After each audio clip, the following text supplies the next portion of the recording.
everyone. Thank you all for joining us for today's information session to learn about the Earth Institute's pre-college program. My name is Haley Martinez. I'm a senior program manager at the Earth Institute, and I'm also part of the non-degree programs team. I'm going to speak for just a few minutes, and then I'll very quickly turn it over to Dara Mendeloff, who is one of our spring instructors, to tell you about the workshop that she is leading. But for those who are not familiar with the Earth Institute, we are a research institute based at Columbia University, and we are made up of a number of different centers and programs with hundreds of scientists focused on earth and environmental science and sustainability and climate change. The makeup of our research is very interdisciplinary, so we have everything from seismologists and climate scientists to engineers and lawyers and policymakers all working toward a common goal of advancing sustainability. And our research is also highly solutions oriented, so we work directly with stakeholders and decision makers to ensure that our research is used in practical applications. Another pillar of our work is education. We co-administer a number of degree granting education programs with other schools at Columbia, and we also conduct outreach to ensure that we are connecting our research to the broader public. The non-degree programs that we are talking about today and which just launched last fall are part of this overall education and outreach effort. Our program has two different pillars. So one is our professional learning program for working professionals and other adult learners, and the other is our pre-college program for high school age students, and that's what we're going to talk about today. But before I get into the programs, I also wanted to mention another piece of exciting news. Columbia recently announced that it is creating the first ever climate school. So the Columbia Climate School's mission is to develop innovative education and support groundbreaking research and foster essential solutions. Now, I mention this because given the nature of the Earth Institute's work, the Climate School will eventually encompass the Earth Institute and its many centers and programs. So you can all expect announcements in the coming year about what that means for the non-degree programs and other similar workshops and trainings. But until then, we do have an exciting lineup for this spring. Our pre-college program, as many of you probably know, is designed for high school learners who want to enhance and develop new knowledge and skills in areas related to climate change and sustainability. Our workshops are all currently offered online in small group sessions and led by Earth Institute scientists and practitioners. And because they are in small settings, they provide a really good opportunity for networking and direct engagement with Columbia experts and are an excellent supplement to classroom learning. So these are fee-based workshops, and because it's the first year of the program, we are still offering reduced rates, and we also have additional reduced rates for Columbia affiliates, as well as those students who come from Title I schools. In addition, all of you who are here today will receive a discount code for attending this information session live. So this spring, we have two workshop offerings. One is about climate communications, and that's going to be offered later in April. And the other is on climate data that starts in early March.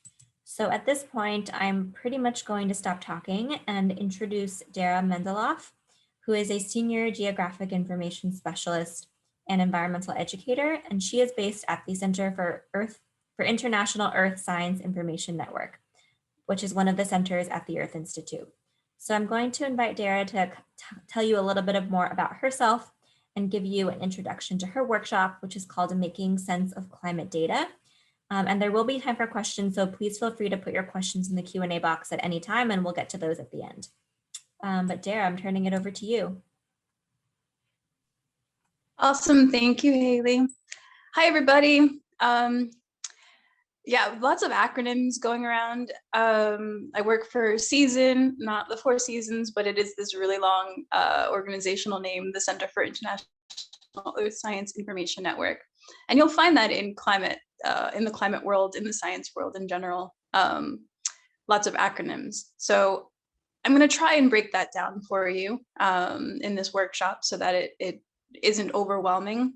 When I first started working in this field, it was overwhelming and I had no idea what was going on. What are all these models doing? What do they actually mean? Who is the XYZ? So we'll break that down throughout the workshop and I'll help you make sense of all of this. So I am a geographer. I'm a geographic information specialist and I like to make maps. So I make maps using climate and sustainability information and like to relate it to the humans and the environment. So who is affected by what's going on in the climate and all of these different changes, because the system is connected, right? So how are these things connected? And I think it's really important for all of us, even if we're not going to become data scientists or a programmer, to understand how to interpret this kind of information, because it's not going away, and you can see it in the news all the time. So understanding what that actually means and how to interpret it is a skill, I think the number one skill that you'll learn from this workshop. I'm going to share my screen to give you a bit of an overview of how this session will go. Actually, let's start with the fun stuff. So before I get to how the session will be organized, I want to show you what kind of cool things we can create. And so here is, of course, the internet is not going to let this refresh properly. Let's see if it'll go.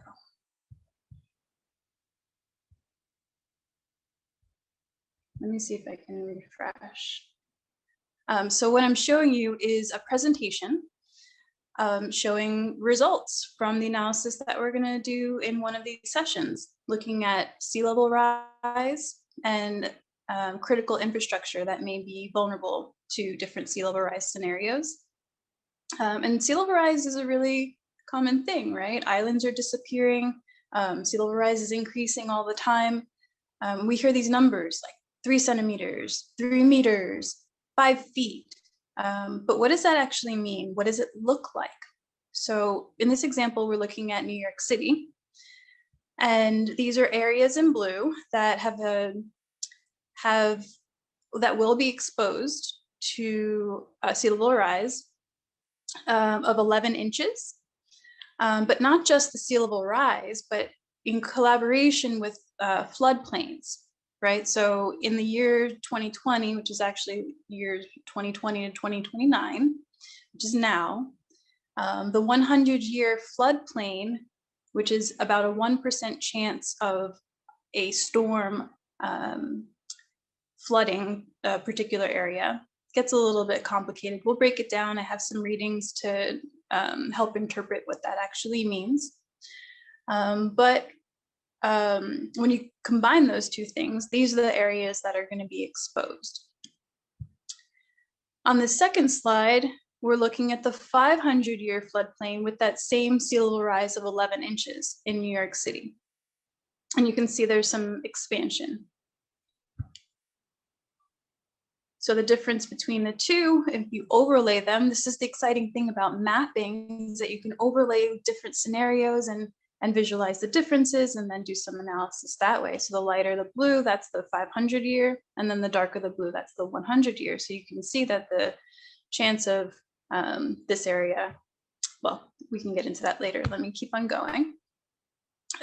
So the question that I have that I run into all the time with partners and other researchers is critical infrastructure. What critical infrastructure is going to be vulnerable? Well, when you go to the New York City database to find out what critical infrastructure exists, it's in this facilities data set. Well, these are all the facilities in New York City, not all of which are critical. So one of the most common functions that I do is filter. So from that crazy mess of all those colored points, you can apply filters to subset just the information that you're looking at. And so I filter just for airports. And now we can see that these are just the airports in New York City, and we can overlay them with that sea level rise scenario. And we identify which airports might be exposed to this particular scenario. And so not just airports, but also hospitals. And not just hospitals, but if you look closely, there are two colored points here, public and private. Well, it makes a huge difference in planning for these kind of problems and issues, because who's going to have access and it gets into that whole decision-making process. So we can then identify here that 3 private and 3 public hospitals will be exposed or vulnerable in this scenario. And so this application I didn't program. This is ArcGIS Online, which is one of the most industry popular tools to use. And so I didn't program anything. I just clicked a series of buttons and was able to create this web page with slides. So it's live in the cloud. It's showing all the results. And so what I typically do is share this with the partners in order to communicate what the issues are. And then we fine tune our research that way. So this is a really nifty tool that I think is a great skill for everybody to know. And as a high school student, if you learn how to do something cool like this, it's only going to improve your understanding of undergraduate level research. And then you can forget PowerPoint slides. You can do all your presentations in something nifty like this without programming. And then once you learn to program, sky's the limit. Okay, so going back to how the workshop is going to be structured. So we have 6 sessions. And so in every session, we'll do an exercise like that. I'll present a piece of climate data and how it can be used in the real world, or how it has been in the real world. So these are going to be real life research questions. I'll have some of my colleagues that I've worked with recently come and speak with us. So this will be all real world hands-on stuff that we work with all the time. Like Haley was saying, this isn't just research. This is it's all live. Okay, so that's the hands-on exercise. I'll show you how to work with that, but there's also background information so that you understand what these numbers are.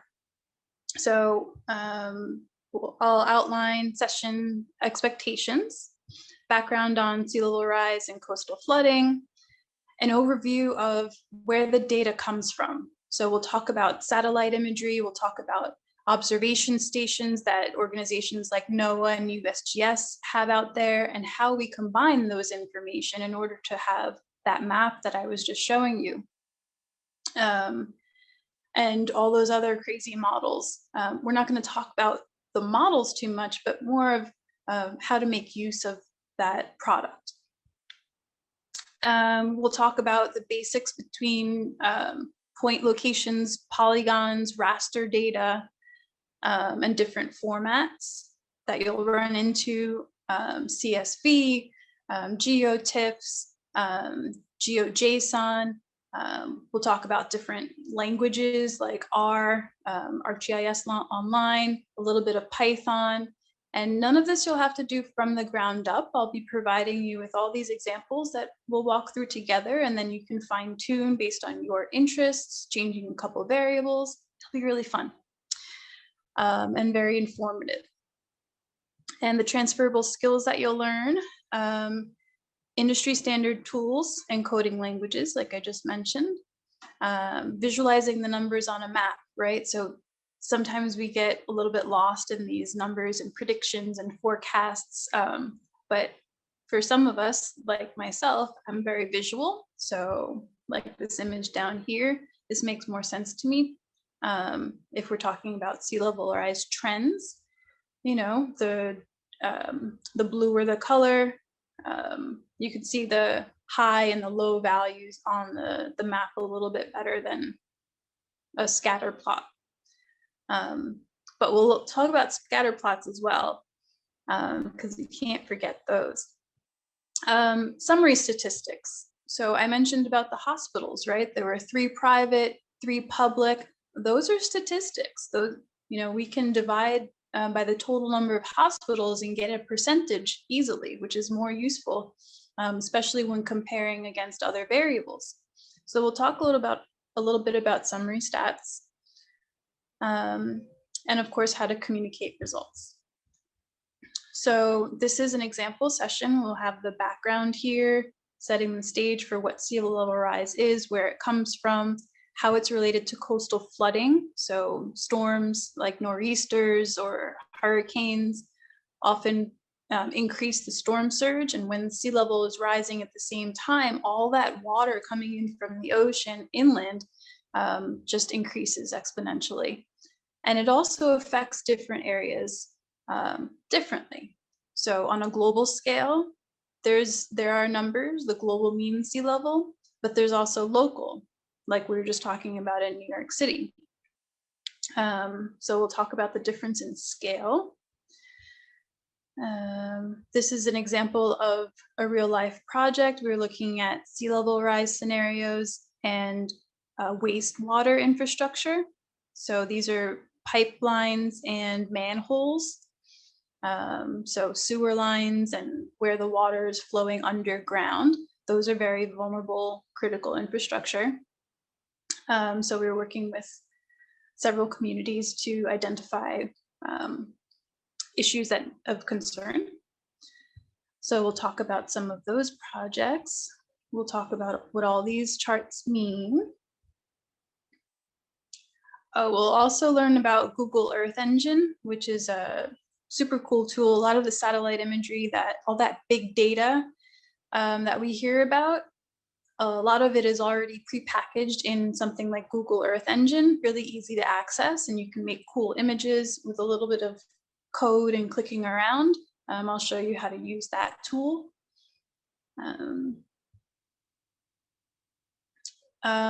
We will also integrate things like Google Sheets. So this is a Google Sheet that I created to show you the different scenarios listed out in a sheet. So here's the different floodplains for the different years. And then throughout the exercise, you guys will choose variables that you want to analyze and put the numbers in here. We'll talk about the different data sources. And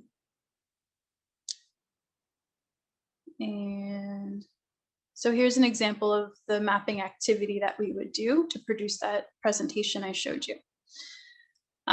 So in order to do the analysis, we have those different sea level rise extents. We'll explore the facilities data set. These are, I showed you this already. Whoops, these are interactive, so it's kind of cool. So here's an example of a filter that we will learn how to apply. So that in that there's an attribute table where it has all that information for the type of facility, the name. And so you might think that healthcare is a variable that you're interested in, but you might find that healthcare includes types of clinics that you aren't interested in for critical. So here's hospital and clinics, but then we don't want clinics, we want just hospitals. So you can fine tune using a different variable. And so these are just basic data science tools. And this is an interactive GUI where you can see you're not coding anything. These are just pull down menus. And you're creating a sentence. The facility type is hospital, and that'll subset the information for you. And once you get a little bit more advanced, sure, you can code that in something like R or Python. But we're starting from the ground up here. And so this tool is really useful to get everybody on the same page. And so by this facility type is hospital results in this map. And the results show us that there are 60 hospitals. I'll show you how to read the results. 47 of which are non-public and 13 of which are public. And so that's kind of a big deal that we were able to take this big data set and fine tune it. And it's really valuable, even if you don't become a scientist, just to know how to query information. And then moving on, we then take that layer of hospitals and we overlay it with that sea level rise scenario, we use a tool called intersect. So we only look at the areas that are in common with each other. So where are the hospitals and that are overlaid with the sea level rise scenario. And the result is those 6 hospitals, 3 public, 3 non-public. And this is just zoomed in. And so then we're ready to communicate results. Like I said, you're going to have a table, like a worksheet that you'll just fill in as we go. And most of the time this is good enough, but it's not fun. So of course we want to visualize that a little bit more in a meaningful way. So here's an example of in Google Sheets, you can create a chart. Here's a bar chart just showing you the difference. This wouldn't be final, this is kind of an intermediate thing, but just an example of the kind of charts you can create by a click of a button. And then I'll also show you how to create a presentation like we started off with that is free to share with the world. So I hope you get the idea. I'm going to stop sharing screens now and take questions, but I hope you get the idea that there are lots of different skills that can be explored in this workshop. And all of them are transferable to a high school student's future in college. Lots of different takeaways, and because we're a small group, we can certainly fine tune with the group if you're interested in maybe coding a little bit more or learning the GUI a little bit more. So I hope you are excited as I am, and I hope you join us for this workshop. Thank you. Thanks. That sounds like a very exciting lineup of activity. I put the link to the website into the chat just so you all can see the logistics. This is scheduled to start on March 8th, so it'll be on Monday and Wednesdays in the late afternoons if you're on the East Coast. But if anyone has any questions for Dara at this time, please pop them into the Q&A box. One question that I have for you, I know that the description says that no prerequisites are required, but if anyone is uneasy about some of the language that is used in data science, even some of the language that we use today, what would you say to kind of address their concerns? Don't be concerned. I do my best to break things down so that it's accessible to everybody.